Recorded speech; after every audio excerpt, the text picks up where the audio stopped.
दोस्तों नमस्कार।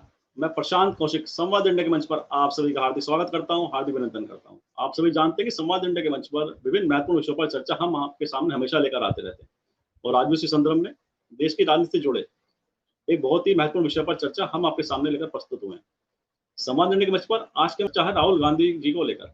राहुल गांधी जिस तरह से पिछले लगभग 1 साल से लगातार आम लोगों के बीच जाकर उनसे बात कर उनकी समस्याओं को जान रहे हैं, उनकी उनकी बातों को सुन रहे हैं, उससे देश की राजनीति का जो विमर्श है, वह कहीं न कहीं बदल रहा है। और कितना बदल रहा है ये या इसमें बदलाव की और गुंजाइश है और क्या संभावना है इसके अंदर, इस पर सब चर्चा करने के लिए हमारे साथ देश का बहुत ही वरिष्ठ पैनल इस चर्चा में हमारे साथ जुड़ा हुआ है। संवाद इंडिया के मंच पर आज हमारे साथ पुष्पेंद्र शर्मा जी हैं, जो कि देश के बहुत ही जाने-माने वरिष्ठ पत्रकार हैं। उनका मैं संवाद इंडिया के मंच पर बहुत-बहुत स्वागत करता हूँ, अभिनंदन करता हूँ। साथ ही डॉक्टर रविंद्र राणा जी हमारे साथ हैं, जो कि बहुत ही वरिष्ठ पत्रकार हैं और इस समय एक यूनिवर्सिटी के अंदर वह मास कम्युनिकेशन के डिपार्टमेंट में डीन है। उनका भी बहुत-बहुत स्वागत करता हूँ, बहुत-बहुत अभिनंदन करता हूँ। तो चर्चा की शुरुआत सबसे पहले मैं डॉक्टर रविंद्र राणा जी से करता हूँ। राणा जी साहब, देख रहे हैं पिछले लगभग 1 साल की अगर हम बात करें राहुल गांधी की राजनीतिक जो कार्यशैली है उसको लेकर, जब से भारत जोड़ो यात्रा उन्होंने शुरू की है, जब से लगातार वह आम लोगों के साथ संवाद करने में बहुत ही प्राथमिकता अपने को दे रहे हैं। और भारत जोड़ो यात्रा के अंदर हमने देखा कि जिस तरह से लोगों से डायरेक्ट उन्होंने बात की, संवाद किया, उसका असर सामाजिक और राजनीतिक स्तर पर हमने देखा कि जब हिमाचल और कर्नाटक में उनकी पार्टी को जीत मिली। और हाल ही में हमने देखा कि जिस तरह सोनीपत के गाँव में वह खेतों में पहुंचकर उन्होंने किसानों से बातचीत की और उनके साथ उसी पानी में खड़े होकर उन्होंने धान की रोपाई भी की। तो इसका जो राजनीतिक विमर्श कह लीजिए या राजनीतिक जो एक संदेश है अन्य पार्टियों को भी, क्या उसको बदलने में राहुल गांधी कहीं न कहीं आगे दिखाई देते हैं? आपको क्या लगता है पूरे अगर इस परिदृश्य की बात करें राहुल गांधी की राजनीतिक शैली को लेकर? डॉक्टर रविंद्र राणा जी। देखिए प्रशांत जी, इस समय देश की पॉलिटिक्स को जिस लेवल पर मोदी ले आए हैं, उसमें जो इंडिविजुअल कैरेक्टर है वो बहुत अहम हो गया है। पिछले 2 इलेक्शंस में हमने देखा कि बीजेपी ने मोदी की इमेज बिल्डअप की पहले, और उसी इमेज के सहारे बीजेपी ने ये इलेक्शन में गई, इस कैंपेन में गई और उस मैं शुरू कर देती हूँ प्रशांत जी, फिर रविंद्र जी मैं भी कर आपसे लेंगे। जी। जी, बिल्कुल प्रशांत जी, जो आपने कहा कि राहुल गांधी क्या राजनीतिक विमर्श बदल रहे हैं, इसका वो खुद जो है कई बार इससे जुड़ा हुआ स्टेटमेंट दे चुके हैं, यूएस में भी दे चुके हैं, अमेरिका में भी दे चुके हैं। वो कहते हैं कि क्यों जो राजनीति है वो लोगों से जुड़ी हुई नहीं नजर आती है, मान लिया जाता है, लेकिन जनता की आवाज जो है कई बार भिन्न होती है, उसको समझने की कोशिश नहीं की जाती। तो ये चिंताएं उन्होंने भारत में ही नहीं, अमेरिका में भी जताई है। और अब जो लगातार राहुल गांधी लोगों से मिल रहे हैं, इसकी तस्वीरें आ रही हैं, उन तस्वीरों से बीजेपी की बेचैनी जो है वो बढ़ती नजर आ रही है। आपने देखा होगा सोनीपत के खेतों का जिक्र किया आपने। ये सोनीपत वही कह सकते हैं धरती है हरियाणा की, जहां से किसान आंदोलन को काफी समर्थन मिला था। बहुत किसानों, महिलाएं बड़ी तादाद में किसान परिवार से निकल कर आई थी और उन्होंने समर्थन दिया था। उनके खान पान का, जो आंदोलनकारी किसान थे उनका जो है ध्यान रखा था। और अभी हरियाणा की धरती में आपने देखा कि जो महिला पहलवान हैं ज्यादातर, उनको कितनी दिक्कतों का सामना करना पड़ा, सिर्फ और सिर्फ ब्रजभूषण शरण सिंह के खिलाफ जो है कोई कार्रवाई हो जाए, कोई सुनवाई हो जाए, इसके लिए ही। तो ये सारी चीजें देश में घट रही हैं, लेकिन केंद्र की तरफ से जो एक खुश्क रवैया, एक शुष्क रवैया जो होता है ना, कि किसी भी जनता की कोई भी समस्या हो जाए, अगर पॉलिटिकल कोई डैमेज पहुंच जाएगा उस एक्शन से, तो वो चुप हो जाते हैं। प्रधानमंत्री नरेंद्र मोदी एक शब्द नहीं बोलते हैं, प्रधानमंत्री नरेंद्र मोदी मणिपुर पर एक शब्द नहीं बोलते हैं। तो ये सब जनता की जब समस्याएं आएंगी, जनता को एक ऐसा नेता चाहिए जो जब उन पर कोई मुसीबत आन पड़े, उन पर कोई समस्या आन पड़े, तो कम से कम अपने मुंह से कोई शब्द तो बोले, सहानुभूति के ही सही शब्द तो रखे। ये खत्म हो गया पिछले 9 वर्षों में। एक और तस्वीर, आपने कहा राहुल गांधी के सोनीपत खेतों की तस्वीर, एक और तस्वीर आई है अनुराग ठाकुर की, जो वो बाइकिंग रेसर्स के साथ जो है बाइक चलाते हुए नजर आ रहे हैं। तो अगर आप सरकार में हो, सत्ता में हो, और यही खेल मंत्री के नाते से जब बेटी हमसे मिलने की कोशिश कर रही थी या बात करने की कोशिश कर रही थी, तो कितना कनेक्शन उनका दिख रहा था, नहीं नदारत दिख रहा था। आप खुद तुलना कर लीजिए ना। मैं 2 तस्वीरों की सुबह तुलना कर रही थी। एक राहुल गांधी हैं जो कि खेतों में जा रहे हैं, खुद धान की रोपाई कर रहे हैं, और लोगों से उनकी समस्याएं जान रहे हैं, उनके साथ नाश्ता कर रहे हैं। ये कोई दिखावे, वो तस्वीरें बताती हैं, कोई दिखावे की राजनीति नहीं है। वो राजनीति को बदलने की बात कर रहे हैं, राजनीति के मुद्दों को बदलने की बात कर रहे हैं।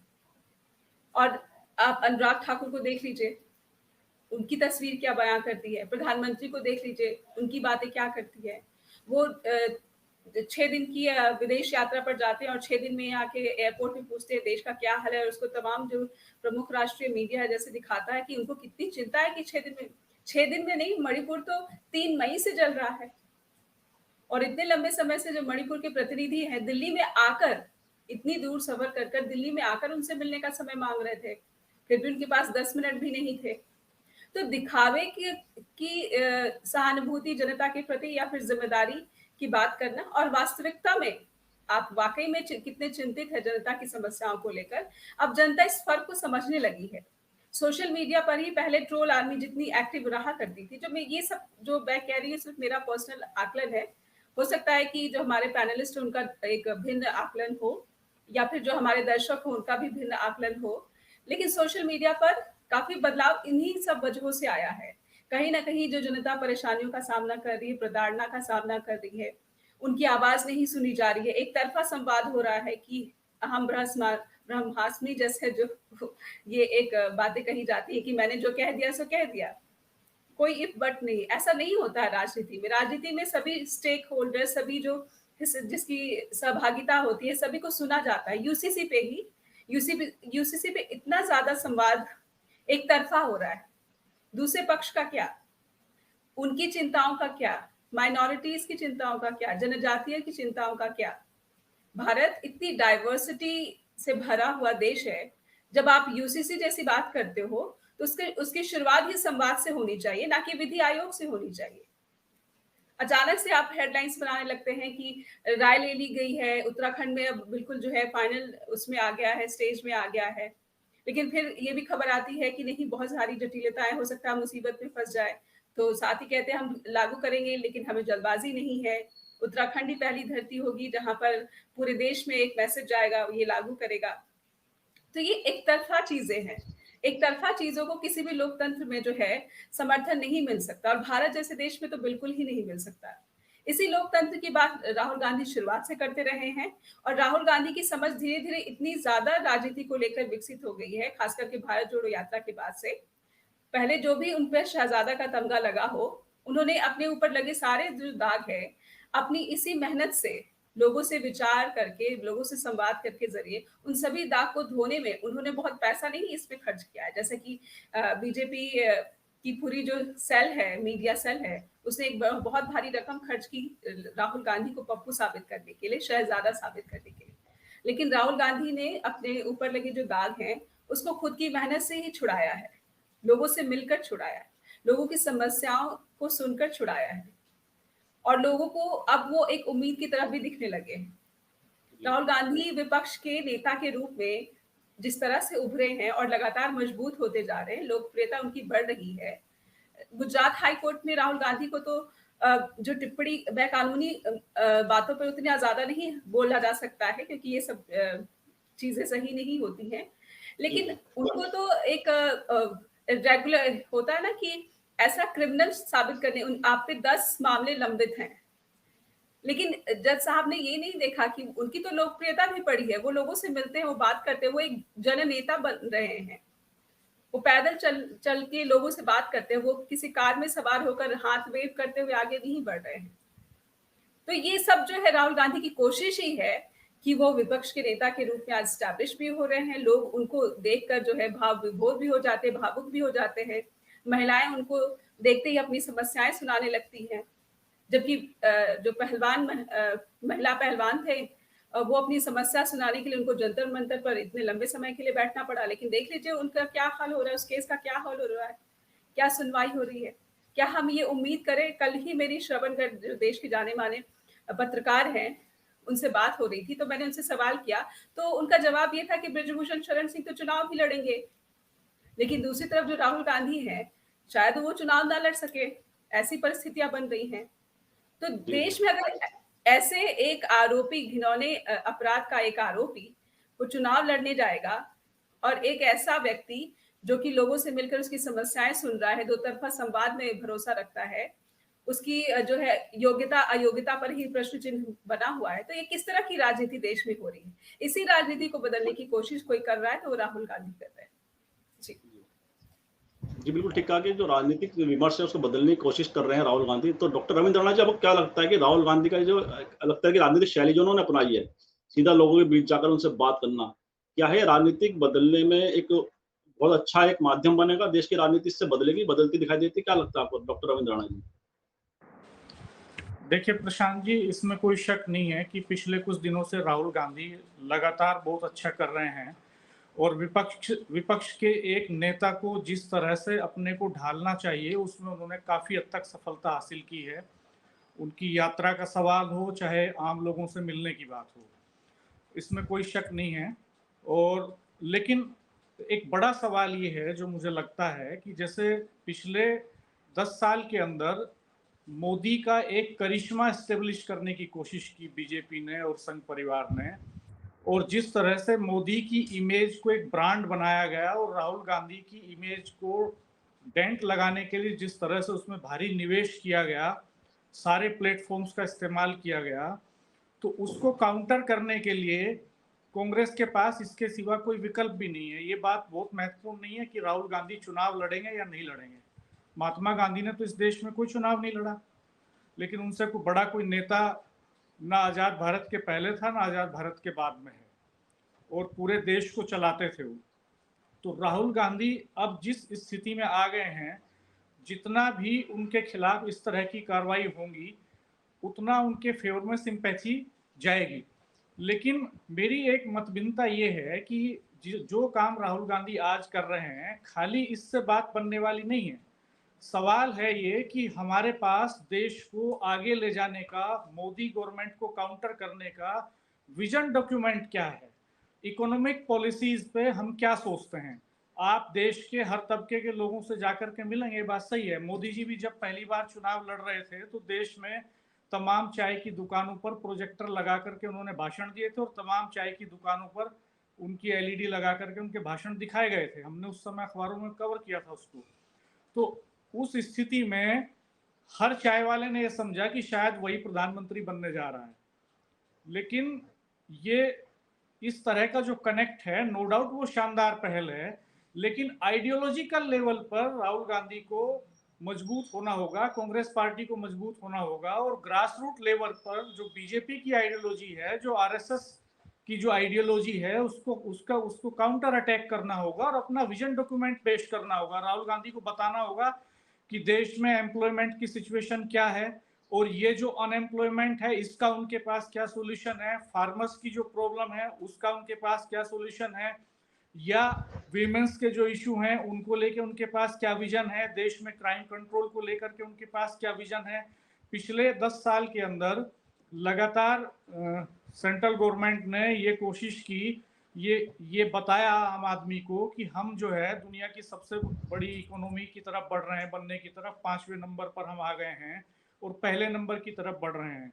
लेकिन इसका एक दूसरा पहलू ये भी है कि जो इस देश के कारपोरेट हैं, जो चंद घराने हैं, उनकी संपत्ति रातों रात बढ़ी है। कोरोना टाइम में जब लाखों लोग सड़कों पर मर रहे थे, अस्पतालों में इलाज नहीं मिल रहा था, शमशान घाट में लोगों का अंतिम संस्कार के लिए जगह नहीं मिल रही थी, लोगों की नौकरियां छिन रही थी, उसी वक्त में दिन रात कुछ लोगों की संपत्ति लगातार बढ़ती जा रही थी।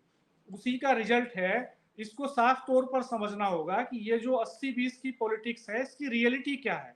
80-20 की पॉलिटिक्स ये है कि 20% लोगों के पास तो इस देश में इतनी धन संपदा है कि उनके सामने किसी तरह का कोई क्राइसिस नहीं है, और मोर देन 70% लोग इस देश के वो इस बदहाली में है कि उनके पास कोई एम्प्लॉयमेंट नहीं है। जो इस समय आप देख रहे हैं महंगाई की जो स्थिति है उसको लेकर के हालात ये हैं कि अगर आप इसी देश में ये स्टडी करेंगे तो बहुत चौंकाने वाले तथ्य सामने आएंगे कि कितने घरों में जो सब्जी की वैरायटी है वो क्या है, अंडर न्यूट्रिशन है देश की बड़ी पॉपुलेशन जो है, बच्चे जो है वो कुपोषित पैदा हो रहे हैं देश के अंदर, और लोग जो है उतना भी नहीं जुटा पा रहे हैं कि वो ढंग से खा पी सकें, ढंग से अपनी दैनिक जरूरतों को पूरा कर सकें।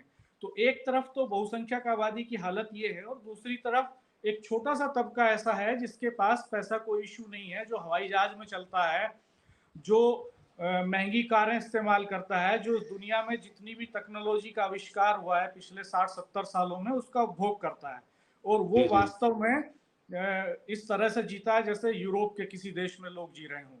तो ये जो आर्थिक असमानता है, जिसको पिछले दिनों आई एक रिपोर्ट में भी दुनिया के पैमाने पर एक्सपोज किया गया, और वो कुछ समय तक बहस का विषय बनी, लेकिन बाद में उसे विपक्ष भी भूल गया और वो आम लोग तो उसे भूल ही जाएंगे चुनाव आते आते। तो जी, असल जी। सवाल ये है कि जो एजेंडा बीजेपी का है, जो पॉलिटिकल इश्यूज मोबिलाइजेशन के बीजेपी के हैं, क्या राहुल गांधी अल्टीमेटली उन्हीं पर खेलेंगे, बीजेपी की फेंकी हुई गेंद पर ही किक मारेंगे, या अपनी तरफ से एजेंडा सेट करेंगे पॉलिटिक्स में? ये बड़ा सवाल है। मुझे लगता है कि राहुल गांधी को अपना नैरेटिव सेट करना चाहिए। गरीबों की, मजलूमों की, किसानों की, बेरोजगारों की, महिलाओं की जो समस्याएं हैं उनको लगातार इशू बनाना चाहिए, उन्हीं के ऊपर नैरेटिव सेट करना चाहिए। बीजेपी हर इलेक्शन से पहले तमाम ऐसे इश्यूज लेकर के आती है जो उसको फेवर करते हैं। यूसीसी का इशू भी ऐसा ही है, बीजेपी चाहती है कि देश में इसके ऊपर बड़ी बहस हो, और अल्टीमेट जो है वो 80-20 का डिवीजन हो जाए, मोस्टली लोगों को अपने फेवर में ले लें और उनका काम आसान हो जाए। जी, उसके जी। पहले राम मंदिर को भी कैश करने की कोशिश हो सकती है। तो ये एक गेंद फेंकी है विपक्ष के सामने बीजेपी ने यूसीसी की। अब ये विपक्ष के ऊपर डिपेंड है कि वो इसी गेंद को के पीछे दौड़ता है, या वो अपनी तरह से एजेंडा सेट करता है, इस देश की समस्याओं को लेकर के पॉलिटिकल नैरेटिव खड़ा करता है। जी प्रशांत। जी, जी, बिल्कुल टिका आपने, एजेंडे की लड़ाई है और एजेंडा कौन सेट करता है। सुनील शुक्ला जी भी हमारे साथ आ गए हैं, उनका भी मैं बहुत-बहुत स्वागत करता हूँ, अभिनंदन करता हूँ। और साथ ही पुष्पेंद्र शर्मा जी के पास मैं आता हूँ। पुष्पेंद्र जी, जैसे आपने सुना रविंद्र जी को भी और नेहा जी को भी इससे पहले, तो दोनों ने एक राय भी व्यक्त की और बताया कि किस तरह से राजनीतिक एजेंडा सेट करने की कवायद दोनों ही पक्ष की तरफ से हो रही है, विपक्ष की तरफ से भी और बीजेपी सत्ता पक्ष की तरफ से भी। लेकिन जो राहुल गांधी का जो इनिशिएटिव है, हम जो देखते हैं कि आम आदमी से सीधा संवाद करने की वे पहल कर रहे हैं। क्या ये बहुत आवश्यक है राजनीतिक के क्षेत्र के अंदर? तो जिस बहुत समय से हमने देखा कि इसका एक आम जनता से संवाद का जो तरीका था नेताओं का, वह कहीं न कहीं कमज़ोर पड़ गया था। क्या राहुल गांधी इसे पुनः मजबूती दे रहे हैं? क्या लगता है आपको? प्रशांत जी नमस्कार। साथ ही पैनलिस्ट नेहा जी, डॉक्टर रविंद्र राणा और सुनील जी को भी मेरा नमस्कार, आपके दर्शकों को। नेहा जी को, रविंद्र जी को हमने सुना, लेकिन मैं थोड़ा सा डिफरेंट सोच रख रहा हूँ प्रशांत जी। जो भारत जोड़ो यात्रा थी और जो ये एक्टिविटीज़ हैं राहुल जी की, ये शायद जो उनके जवाहरलाल नेहरू ने लिखा भारत की खोज, तो मुझे लग रहा है कि राहुल वो खोज कर रहे हैं असली भारत को पहचानने की, समझने की। भारत जोड़ो यात्रा भी इसी का हिस्सा था, और जिस तरह से वो लोगों से मिल रहे हैं, ये मुझे वही कड़ी आगे बढ़ती हुई दिखाई दे रही है।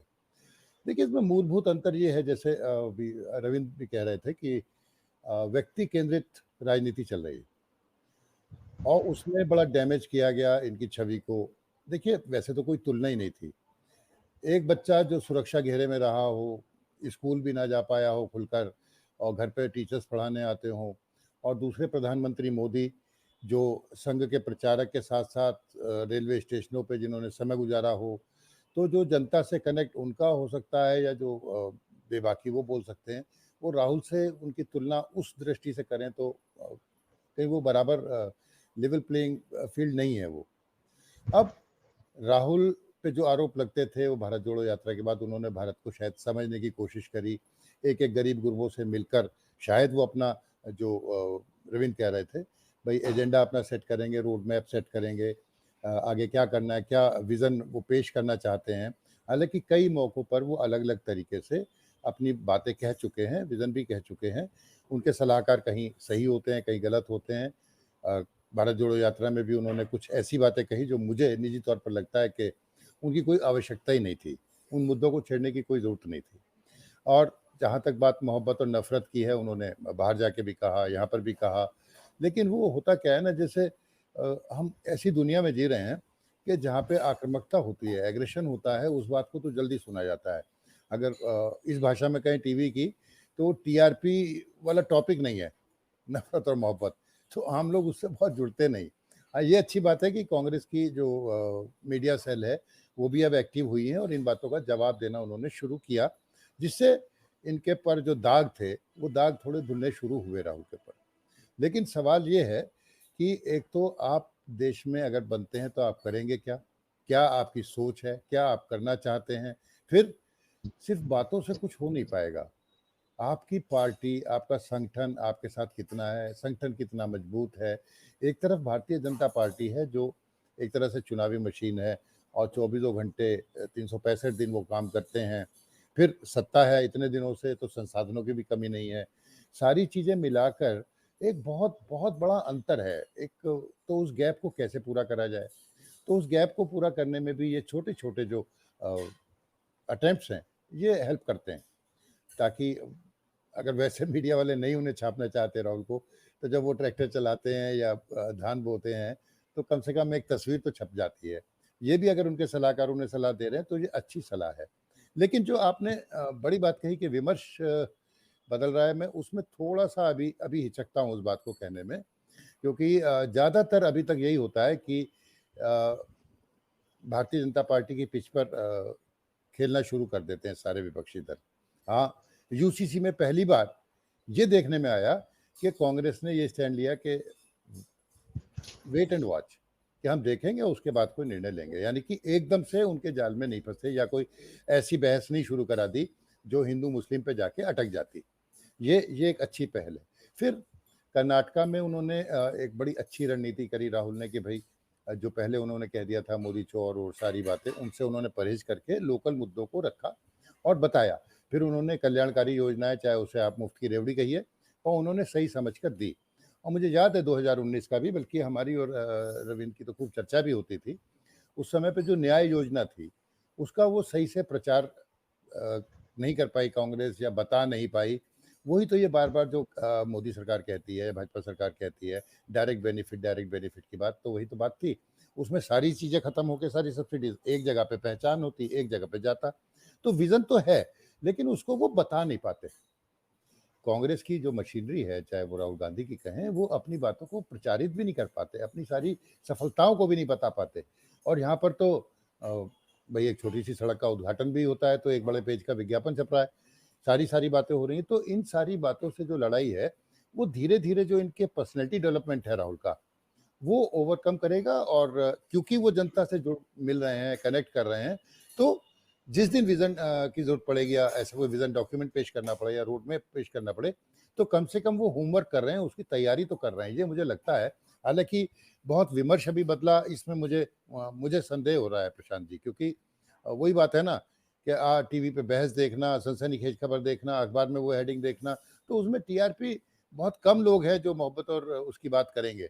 हो सकता है धीरे-धीरे ऐसा हो तो लोकतंत्र के लिए भी अच्छा होगा, हमारे देश के लिए भी अच्छा होगा।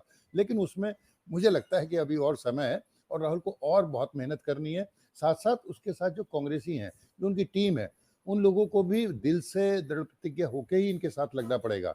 सत्ता से इतने दूर रहने के बाद बड़े बिखराव आ जाते हैं। जिन राज्यों में सरकार है और जिन राज्यों में नहीं है, वहाँ दोनों जगह की आप हालत अगर तुलना करेंगे तो आपको ये अंतर स्पष्ट हो जाएगा। तो सिर्फ राहुल नहीं कर पाएँगे, पूरे पूरे लोगों को, सबको साथ चलना पड़ेगा। और जो विपक्षी एकता की बातें हो रही हैं, उसमें भी ऐसा ही रोड मैप या विज़न बताना पड़ेगा कि हम सिर्फ मोदी विरोध के लिए नहीं इकट्ठे हो रहे हैं। हमारा ये सपना है, ये हम देश के लिए करना चाहते हैं, तभी बात बनेगी। जी, जी, जी। जैसा आपने कहा कि अभी संभावनाएँ अब कम दिख रही है, विमर्श जो बदलने की बात है, उसमें भी समय लगेगा। और सुनील शुक्ला जी, आपको क्या लगता है कि पूरे परिदृश्य की अगर बात करें, जिस तरह से राहुल गांधी की भारत जोड़ो यात्रा के बाद राहुल गांधी जो हमें एक्टिविटीज़ दिख रहे हैं, जो उनकी कार्यशैली दिख रहे हैं, और जिस तरह से बीजेपी के जो राष्ट्रीय नेता थे, उनकी कार्यशैली की अगर तुलना करें, तो दोनों में का आधारभूत अंतर ये नज़र आता है कि एक तरफ तो प्रधानमंत्री जी जैसे कि अपनी मन की बात उनकी लगातार चलती है रेडियो के माध्यम से हर महीने। तो ये, और राहुल गांधी जनता के मन की बात सुनने का जो उनका प्रयास है, दोनों के अंदर जो मूलभूत अंतर है, उसको आप किस दृष्टि से उसकी व्याख्या करेंगे? और आम आदमी के अंदर क्या राहुल गांधी की विश्वसनीयता बढ़ रही है? आपको क्या लगता है इन सब उनकी कार्यशैली से? सुनील शुक्ला जी। धन्यवाद प्रशांत जी। राहुल गांधी ने अगर आप याद कीजिए तो 10-11 साल पहले से ही लोगों से जुड़ने का प्रयास कर रहा है। आप याद कीजिए कि जब उत्तर प्रदेश में भूमि अधिग्रहण कानून को लेकर के गाजियाबाद, अलीगढ़, नोएडा, बागपत, मेरठ के किसान आंदोलित थे और यूपीए की सरकार थी और उत्तर प्रदेश में बड़ा आंदोलन चल रहा था उस समय, और कोई किसानों से बात नहीं कर रहा था।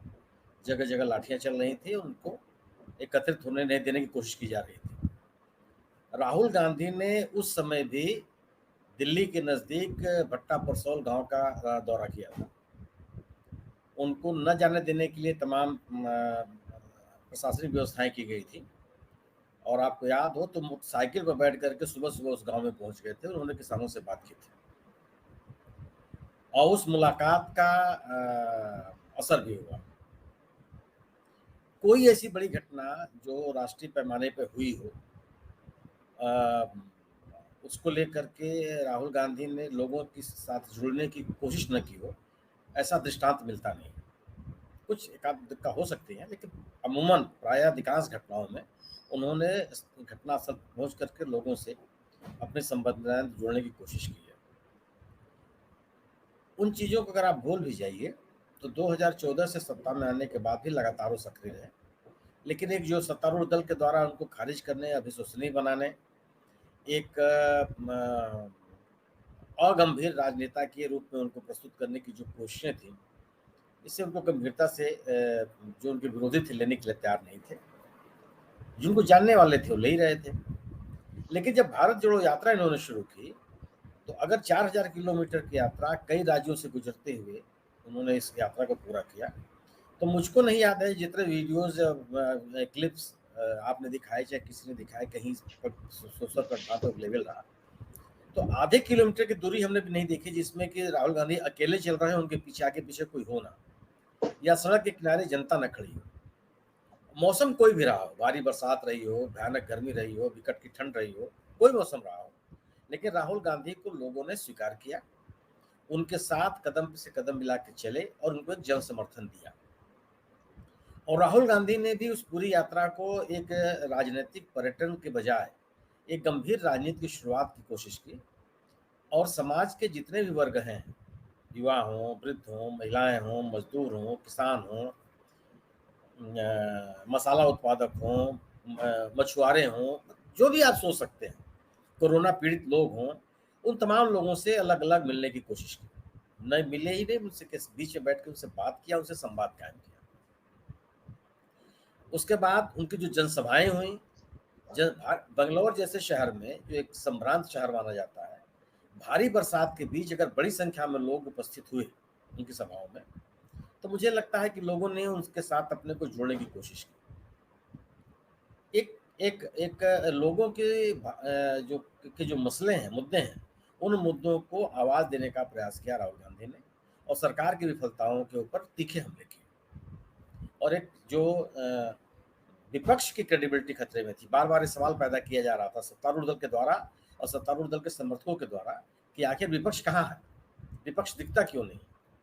इन तमाम सवालों का जवाब उन्होंने बड़े प्रभावी तरीके से दिया। अब जब चुनाव की स्थितियां आई, आप याद कीजिए कि कर्नाटक का जब वो चुनाव था, तो वो जो ये जोमेटो और अन्य जो स्विगी के जो डिलीवरी बॉयज हैं, उनके साथ भी वो बैठे, उनकी मोटरसाइकिल में बैठ के उन्होंने घूमने की कोशिश की, ट्रक ड्राइवर्स के साथ गए बैठे, स्वदेश में और विदेश में। मानी एक ऐसी कोशिश जो के लोगों से मिला जाए और उनकी समस्याओं को समझा जाए। और आप ये भी नहीं कि कोई कार्यक्रम ऐसा हो जो पूर्व घोषित हो, मीडिया के लाइट और कैमरे और तमाम लोग वहाँ मौजूद हों, अखबार के प्रतिनिधि मौजूद हों, पहले से भी तामझाम हो, ऐसा कभी दिखाई नहीं पड़ा। अगर हुआ होगा तो मेरी जानकारी में नहीं, लेकिन जो दिखने में आया ऐसा लगा नहीं। और लोगों ने उसको बसों में बैठ करके महिलाओं से उन्होंने बातचीत की और एक संवाद कायम किया। अब सवाल ये भी आप ये कह सकते हैं कि आप लोगों से मिलते रहिए, मिलने से होता क्या है? आप एक राजनीतिक पर्यटन कर रहे हैं, आप क्या मतलब है इसका? लेकिन ऐसा है नहीं। अगर राहुल गांधी ने बस में बैठ करके महिलाओं के साथ यात्रा की, उनकी समस्याओं को जानने समझने की कोशिश की, तो अपने मैनिफेस्टो में घोषणा की कि हम महिलाओं को फ्री यातायात की सुविधा देंगे, आवागमन की सुविधा देंगे। कर्नाटक की सरकार ने इसको लागू किया। हिमाचल प्रदेश की सरकार ने इसको लागू कर दिया, राजस्थान की सरकार ने इसको लागू किया, छत्तीसगढ़ की सरकार ने इसको लागू किया। आप कह सकते हैं कि जोमेटो और स्विगी के डिलीवरी बॉय से मिलकर के आपने फोटो खिंचवाई और आपने राजनीतिक माहौल बनाने की कोशिश की। मिला क्या उनको? ऐसा है नहीं, मिला। कर्नाटक की सरकार ने सत्ता में आते ही इन सभी डिलीवरी बॉयज को बीमा की सुरक्षा दे दी।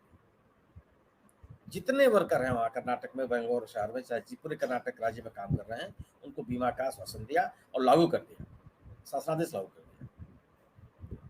तो अगर किसी आप ट्रक पे घूमने का आप परिणाम तत्काल आपको दिखाई पड़ा।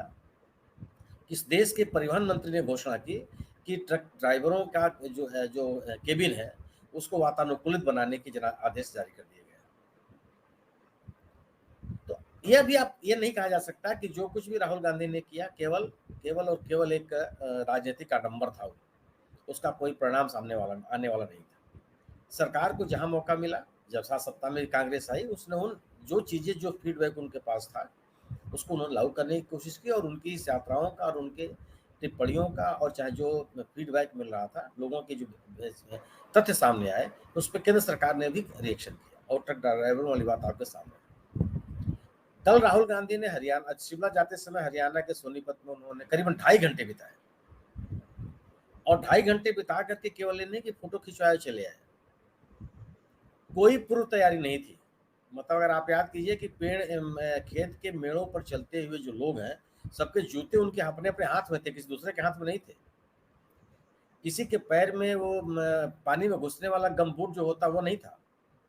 या तो नंगे पैर थे या उनके अपने जूते थे या उनके जूते अपने हाथों में थे। सबके जूते अपने हाथों में थे। यहाँ तक कि राहुल गांधी अपना जूता जब खेतों से निकल रहे हैं तो अपना जूता अपने हाथ में लिए हुए थे। किसानों से बैठ करके बात की, किसान महिला किसानों से उन्होंने बैठ करके बात की और सवाल पूछे कि क्या दिक्कतें आपको आ रही हैं। किसानों ने कृषि बीमा को लेकर के आ रही समस्याओं की उनसे चर्चा की और धान की जब रोपाई उन्होंने की तो नहीं कि एक दो जो बहन थे वो रोप के चले आए। किसानों ने कहा कि पूरे की पूरी लाइन की रोपाई किया उन्होंने। 2-4 एक फोटो खिंचा के नहीं चले हैं, पर मैं अब नहीं कर रहा हूं, मैं किसानों का वक्तव्य सुन करके बता रहा हूं कि पूरी की पूरी जो लाइन है, पूरे खेत के बीच में जो एक रो बनती है, उस पूरे खेत में रोपाई की। जब ट्रैक्टर पे जो उनकी फोटो आई, जो पूरा जो खेत को एरिया था उसकी जुताई कर डाली। पानी में जो खेत चला जाता है रोपाई के पहले, उसको तैयार कर दिया और 2 से 2.5 घंटे बिताए और एक विधिवत सकारात्मक बातचीत की। ये राहुल गांधी की जो एक कोशिश है। राजनीति में मेरा अपना मानना है कि एक तरफा संवाद नहीं चलता। इसीलिए कहा जाता रहा है कि जो राजनीतिक नेता होते हैं उनका एक्सपोजर बहुत होता है, क्योंकि बहुत सारे लोगों से मिलते रहते हैं। बहुत तरह की सूचनाएं एक ही विषय पर तरह तरह के मत मतांतर उनको मिलते रहते हैं और उनके पास एक तमाम जानकारियां होती हैं। क्यों? कि वो लोगों से मिलते हैं और एक तरफा संवाद नहीं करते। एक तरफा संवाद करके आप एक लोकप्रिय नेता नहीं हो सकते। एक कुछ काल खंड के लिए हो जाएंगे, लेकिन ऐसा होता नहीं। आप जो आपका एक जन समर्थन है उसको बनाए रखने में आपको सुविधा आएगी अगर अपने लोगों से आप मिलते नहीं रहेंगे। और देश के संसदीय इतिहास में जितने नेताओं को हम और आप जानते हैं, कोई ऐसा सफल नेता नहीं रहा जिसका जन संवाद दो तरफा न रहा हो और पब्लिक कनेक्ट बहुत बेहतर न रहा हो। किसी भी नेता को आप देखिए, चाहे जवाहरलाल नेहरू की आप याद कर लीजिए। जवाहरलाल नेहरू को तो हमने देखा नहीं है, लाल बहादुर शास्त्री को तो हमने देखा नहीं है, लेकिन अपने जीवन काल में जिन जिन नेताओं को देखा है उन्हीं नेताओं को सफल पाया है जिनका पब्लिक कनेक्ट बहुत ही शानदार रहा। लोगों से मिलना उनकी पहली प्राथमिकता रही है और लोगों से मिलने के बाद उनसे मिला हुआ जो फीडबैक है उस पर कार्रवाई करना उनकी प्राथमिकता रही है। राहुल गांधी ने जो कांग्रेस पार्टी को का पब्लिक कनेक्ट बढ़ाने की कोशिश की है, इसका राजनीतिक डिविडेंड मुझे लगता है कि इस पार्टी को मिलेगा और मिल रहा है। राहुल गांधी ने लोगों के बीच में जाकर के जो सरकार की विफलताओं की चर्चा की है, मुझे लग रहा है कि सरकार को इसका खामियाजा भी उसके सामने आएगा। एक विरोध का माहौल उन्होंने बनाने की कोशिश की है। सरकार की जो भी वायदे थे जो पूरे नहीं किए गए और जो जिस तरह की चुनौतियां लोगों के सामने, देश के सामने, लोकतंत्र के सामने, संविधान के सामने है, उसको उन्होंने लोगों के सामने रखने की कोशिश की। और इसका परिणाम अगर आप देखिए तो भारत जोड़ो यात्रा के बाद जो दो बड़े चुनाव हुए, एक तो भारत जोड़ो यात्रा के दौरान हुआ था हिमाचल का चुनाव, और एक भारत जोड़ो यात्रा के बाद हुआ था कर्नाटक का चुनाव। उन दोनों चुनावों के परिणाम आपके सामने हैं। दिल्ली का एमसीडी का भी चुनाव हुआ, अभी आप देख सकते, भले कांग्रेस जीती न जीती हो या न जीती हो, लेकिन कांग्रेस को मत मिला और भारतीय जनता पार्टी सत्ता से बाहर हो गई। राहुल गांधी की जो कोशिशें हैं, मुझे लगता है कि विपक्ष की राजनीति को लोगों के बीच में विश्वसनीय बनाती है। हमको आपको पता हो ना हो, आप जब कर्नाटक की बसों में राहुल गांधी घूम रहे थे, न मैं था, ना आप थे, न नेहा जी थे, किसी कोई नहीं था वहां, लेकिन जिनके बीच में घूम रहे थे वो तो लोग थे, जिनसे उन्होंने संवाद कायम किया, वो लोग तो थे। उनको तो पता है कि किस तरह की बात की राहुल गांधी ने। इस नेता पर विश्वास किया जा सकता है कि नहीं किया जा सकता। सोनीपत के किसानों में धान की रुपाई के समय हम और आप मौजूद नहीं थे, हम और आप फोटो देख रहे हैं, वीडियो देख रहे हैं, लेकिन वो किसान तो हैं जिनके साथ उन्होंने 2-2.5 घंटे बिताए। उनको तो लग रहा है कि नेता किस तरह की बात करता है, कुछ हमारी समस्याओं से जोड़ने की कोशिश कर रहा है या केवल एक राजनीतिक माहौल बनाने की कोशिश कर रहा है। उनके मन में जो प्रतिक्रिया होगी, इसका अंदाजा आप कर सकते हैं। और राहुल गांधी के वहां से जाने के बाद जो किसानों से चर्चाओं के वीडियोज आ रहे हैं, आप उन किसानों के चेहरे पढ़ लीजिए, आप किस तरह के लोग बात कर रहे हैं, कैसे बात कर रहे हैं। तो एक सबसे बड़ी कोशिश यह है कि विपक्ष को विश्वसनीय बनाना, लोगों के बीच में अपने कनेक्ट को कायम करना और बेहतर संवाद कायम करना विभिन्न विषयों पर, जिन समस्याओं से जुड़े हुए जो उनके मसले हैं, जनता के जो मसले हैं उन पर चर्चा करना और अपने स्तर पर उसका कोई ना कोई समाधान देना।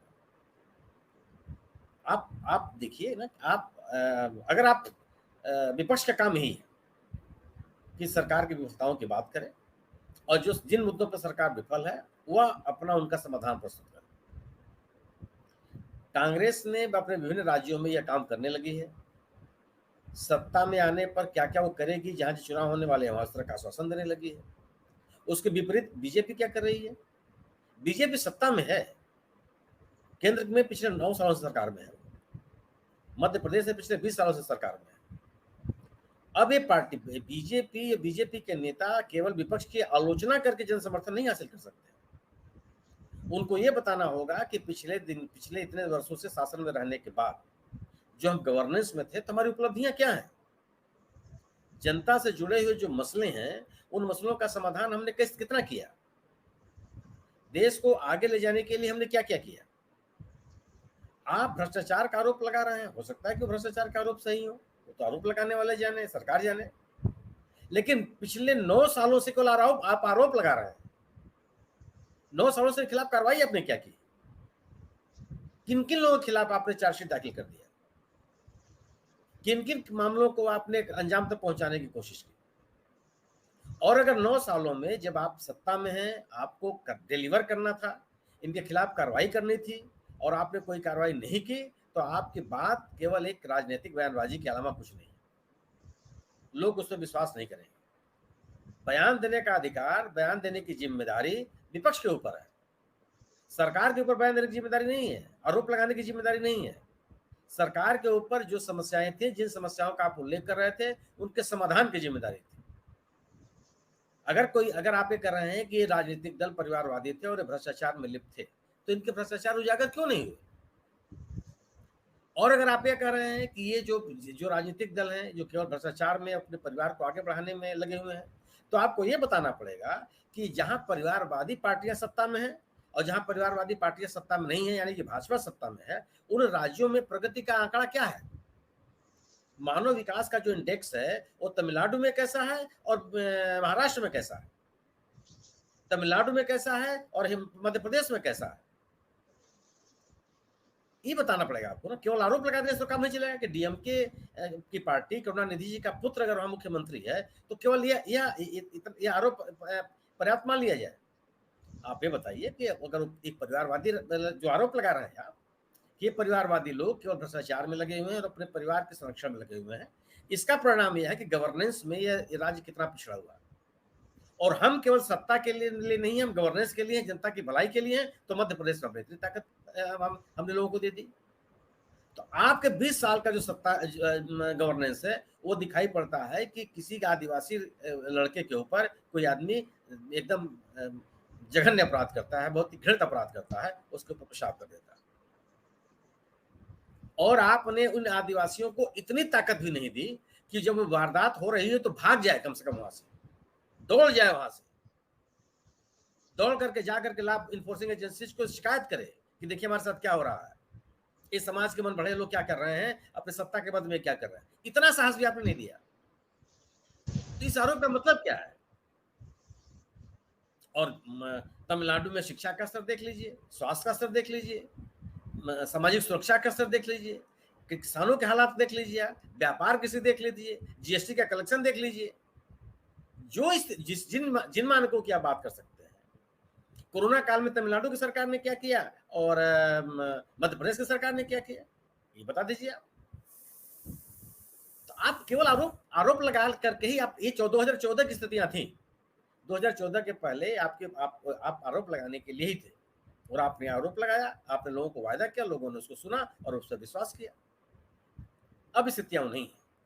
अब अगर आप केवल आरोप लगाएंगे, केवल ये कहेंगे कि विपक्ष के लोग ये करते हैं वो करते हैं, तो मुझे लगता है कि वो उतना विश्वसनीय लोगों के बीच में नहीं होगा। अगर आप ये बताते हैं कि हमने ये किया, अगर आप ये कहते हैं कि दुनिया में भारत का मान बढ़ गया, तो इसके आंकड़े देने पड़ेंगे आपको ना, कि क्या किस तरह से हमारा सम्मान बढ़ गया, हमारे पासपोर्ट की कीमत कैसे बढ़ गई, किन किन देशों ने हमको वीजा रिलायबल दे दिया, किन किन देशों ने हमसे व्यापार बढ़ा लिया, किन किन देशों से जो हमारा व्यापार घाटा अधिक था उसको हमने कम करने की कोशिश की, किन किन देशों ने जो हमारे ऊपर प्रतिबंध लगा रहे थे, तरह तरह के निषेध लगा रखे हैं, उसको छोड़ने की कोशिश की।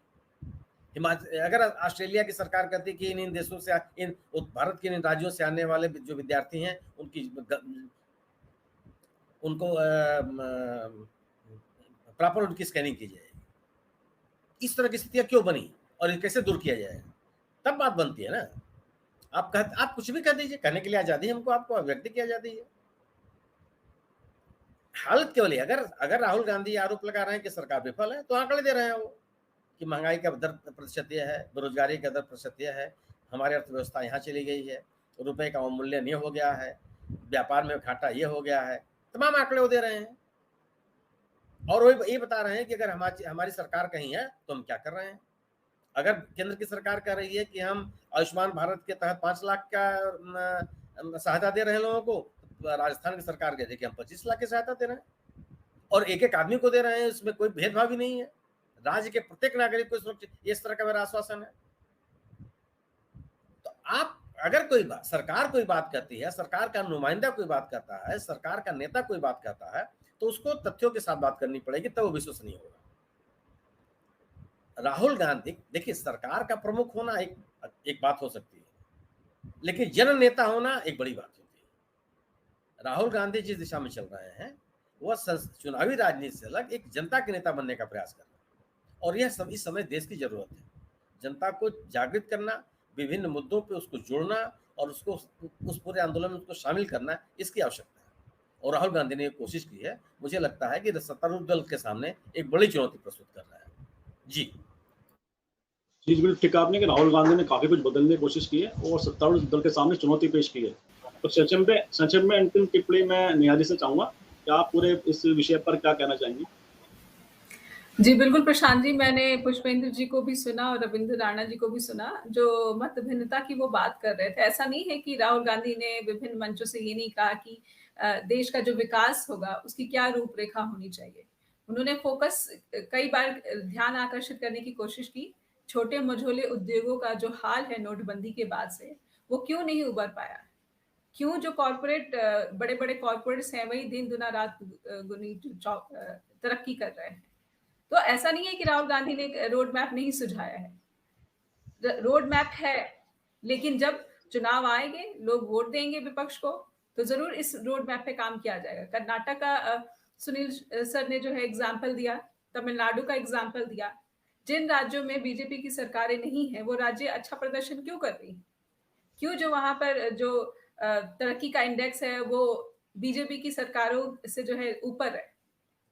जनता अगर मौका देगी तो कांग्रेस के पास रोड मैप है, मध्य प्रदेश में जो सर्वे आया है, कहीं ना कहीं मध्य प्रदेश की जो बीजेपी की सरकार है, बहुत जनता परेशान है, इतने घोटाले हुए हैं, लेकिन जब भोपाल जाते हैं या फिर मध्य प्रदेश के अन्य इलाकों में जाते हैं प्रधानमंत्री, तो वहां पर उन घोटालों का जिक्र करना भूल जाते हैं। अगर कल को ये वापस सरकार नहीं आती है, बीजेपी सत्ता में नहीं आती है, तो क्या हम ये देखेंगे कि इतने घोटाले सामने आएंगे अगर तत्परता से कार्रवाई की जाएगी कि इसका जो विपक्षी दलों के नेता है उससे नंबर भी जो है ऊपर पहुंच सकता है। तो बातें हैं, लेकिन राहुल गांधी ने एक और बड़ी बात ये की है कि जो जनता कल तक बोलने से भी हिचकती थी, हिचकिचाहट रखती थी अपनी बातों, अपनी समस्याओं को, तो राहुल गांधी ने उन लोगों को मिलकर उनकी आवाज बनने की कोशिश की और वही लोग अब वो राहुल गांधी का सहारा पाकर बोलना शुरू हो गए। सोशल मीडिया पर जो इन्फ्लुएंस बढ़ा है वो इसी सब का नतीजा कहा जा सकता है। राहुल गांधी जिस राजनीतिक विमर्श की बात कर रहे हैं, इसको बदलने की बात कर रहे हैं, इसकी शुरुआत हो चुकी है और एक बार जब शुरुआत हो जाती है तो कहीं ना कहीं जाकर जो है मंजिल मिलती ही है। ये मेरा जो है फाइनल कमेंट होगा। इस चर्चा में जिस तरह से सारगर्भित विश्लेषण किया राहुल गांधी की जो राजनीतिक शैली को लेकर, क्या उसमें संभावना है, और राहुल गांधी जिस तरह से एक डिस्कोर्स रख रहे हैं सामने राजनीति में, उसका क्या असर पड़ेगा राजनीति में, तो भविष्य बताएगा। लेकिन कहीं ना कहीं बदलाव का तो उन्होंने पहल की है। राजनीति की जो शैली है, होती है नेताओं की, जनता से संवाद करने की जो उन्होंने स्थापित करने की कोशिश की है, उसका बड़ा असर, व्यापक असर पड़ सकता है राजनीति में, जो हमारे पैनलिस्ट ने भी कहा। तो मैं बहुत बहुत सुनील शुक्ला जी का, नेहा जी का, पुष्पेंद्र जी का, डॉक्टर रविंद्र राणा जी का आभार व्यक्त करता हूँ। इन्होंने पूरे विषय को भी सार्थकता प्रदान की और विश्वास है मुझे हमारे दर्शकों की चर्चा जरूर पसंद आई। आप सभी का पुनः आभार और धन्यवाद।